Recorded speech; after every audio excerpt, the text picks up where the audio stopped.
Prihatin TV, suara prihatin rakyat. Kemain lagi Bang Non, bisa bertukar warna macam sesumpah ikut persekitaran.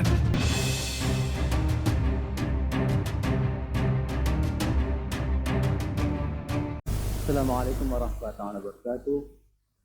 Yang berhormat Datuk Seri, tuan-tuan, puan-puan yang sekalian. Di peringkat saya Mustafa Kamil Ayub, Menteri Islam Antarabangsa. Di peringkat awal ucapan yang berhormat tuan-tuan tadi, saya ditekankan soal kualiti bangsa kita. Datuk Seri selalu mengungkapkan soal kemampanan, soal daya saing, daya juang bangsa kita. Dan untuk itu saya fikir satu persoalan yang selalu dikritisikan oleh teman-teman bangsa lain kita adalah soal privilege, soal keistimewaan yang ada pada bangsa kita, yang walaupun boleh terjustifikasikan soal keistimewaan kita ada itu, tetapi ia dari masa ke masa terus dipersoalkan. Dalam buku The Malaysian Challenges in 1990 oleh MCA contohnya, memang persoalkan soal ketentangan awam kerajaan, soal kota, universiti dan seumpamanya. Dan kemungkinan juga certain extent katakan, dependensi ini ada psikologi sendiri yang dibina dalam bangsa kita. Rasa complacent, rasa contentment yang saya bincangkan semalam. Dan bagaimana Datuk Seri melihat dalam persoalan ini soal penyiapan kualiti yang mencukupi dalam membina budaya persaingan yang sehat di antara bangsa-bangsa di Malaysia. Terima kasih. Terima kasih. Saya rasa kita boleh pertahankan dalam sistem pendidikan kita begitu telah jelaskan rasional, kerana dia ada perjanjian keramat masa merdeka, ada historical meaning ya. Masa merdeka dalam perjanjian keramat kita 57, kita berikan kewarganegaraan kepada pendatang in exchange for bahasa Melayu, keistimewaan orang Melayu. Sekarang dia dah dapat kewarganegaraan, kemudian nak pertikaikan privileges, tak kena.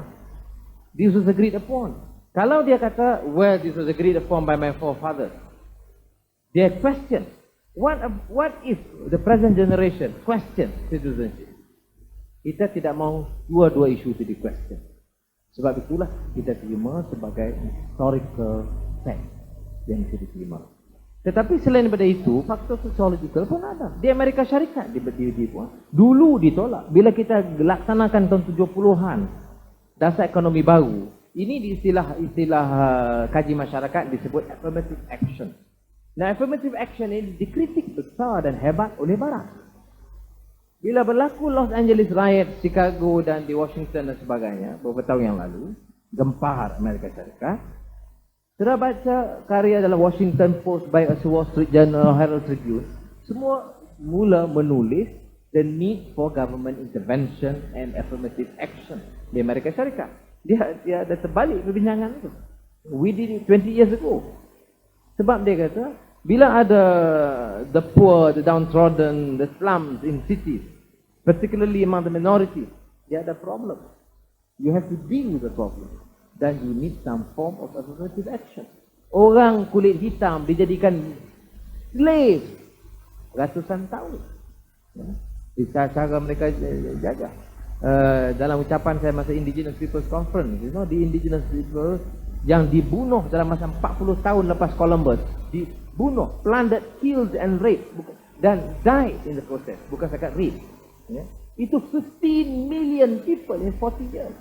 15 juta dibunuh oleh orang Eropah dalam tempoh 40 tahun setelah Columbus. Virtually all in some provinces and states in the United States of America. Hampir semua di Cuba. Now after all this, mean to say, dia tak boleh berikan apa-apa form of assistance untuk dia bangun semula. Tidak boleh. Jadi sekarang orang terima sebagai keperluan. Sebab itulah dalam tahun 1990 dasar pembangunan nasional, kerajaan sekarang buat adjustment. Yes, we will help, tapi we will help those yang qualify. We will help those yang ada keupayaan. Kita tak tolong asalkan dia nama Melayu, dia nak berniaga, kita tolong. No. Dia nama Melayu, dia nampak ada kebolehan, dia besar, dia kaya, never mind, we will help. Orang criticize, kata mengapa you tolong yang bantu yang kaya, dia dah kaya, dia tolong yang lain pula. But it is safer for us to help those yang ada capacity to excel dan yang mediocre, yang malas. Kadang dia datuk, dia tan sri, dia pakai nama dia saja, dia meniaga. Lebih baiklah cari yang datuk ke tan sri atau tak datuk, tak tan sri pun tapi yang ada capacity meniaga, we help. And kita very clear dalam policy kita. Tidak jadi masalah kalau kita tolong, umpamanya you tolong ni, dia ni dah besar, tak timbul. Kerana kita tolong kerana dia ada keupayaan. This is the stated policy yang kita adjust daripada dulu. Dulu Dewan Perniagaan Melayu dan semuanya bantah ni kalau macam ni. Kerana dia kata semua orang mesti dapat habuan. Yang boleh pun dapat habuan, yang tak boleh pun dapat habuan, yang rajin pun dapat habuan, yang malas pun dapat habuan. Sekarang you perform, you dapat habuan, you tak perform, sorry. Ini vendor scheme yang Telekom, PNB, Petronas buat dengan Treasury. Kita kata we will only select those yang ada track record yang baik atau yang ada keupayaan. Kalau tidak, kita tak pilih. Kerana affirmative action ini tidak boleh melahirkan dependency syndrome dan mediocrity. Jadi ini